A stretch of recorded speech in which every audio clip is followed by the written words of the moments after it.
ఒక్కసారైనా చెయ్యాలి.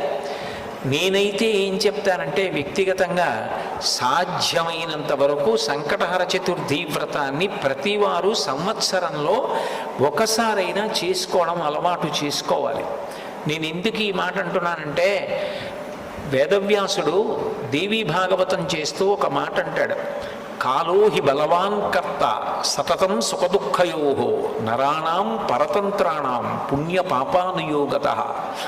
భగవంతుడు మనకొక సుఖాన్ని ఇస్తే మన పుణ్యాన్ని అడ్డుపెట్టిస్తాడు, మనకి దుఃఖాన్ని ఇస్తే మనం చేసిన పాపాన్ని అడ్డుపెట్టిస్తాడు. నేను చేసిన పుణ్యమేదో నాకేం తెలుసు, నేను చేసిన పాపమేదో నాకేం తెలుసు, అనుభవంలోకి వచ్చేశాక తెలుస్తుంది.